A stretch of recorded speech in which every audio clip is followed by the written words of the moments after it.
DPWH sa Biliran nakahimo na og technical assessment kabahin sa nagtuya-tuya nga 50 ka tuig nga Biliran Bridge dito sa Eastern Visayas. Pag-regulate sa pag-agi sa mga sakyanan pabiling gipatuman.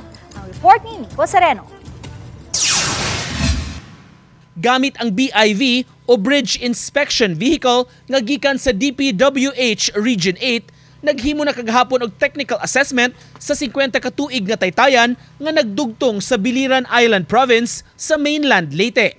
Gisusi ang physical aspect sa components sa maong bridge, labi na ang ilawom nga bahin. Matod sa District Engineer sa DPWH, Erwin Antonio, dunay mga nakita sa inspeksyon sama sa gikinahanglang parts nga ilisanan. May mga bolts na na-corroded, and then po something ang mga bracing, something for replacement. Pero mo pa yung mga initial mga findings, di pa conclusive yun. So ang ginahimo kagabi, nakakuha ng mga data, then karon ongoing na ito mga engineer sa pag-assess or pag-validate sa itong mga pictures na nakuha kagabi. Giandam pa ang komprehensibong report kabahin niini nga ipahibaw sa DPWH sa publiko. Ako tanaw lang yun is that being a 50-year-old bridge, way back 1976, then nagkaroon siya ng guba ko pagka 1996 mantingali ito na na-repair na ito, na po yung mga retrofitting o mga rehab ato mga 2013 o 2014.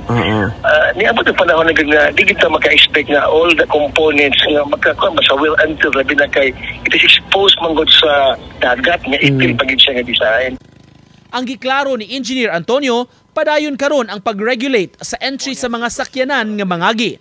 Pwede ra ang mga light vehicles.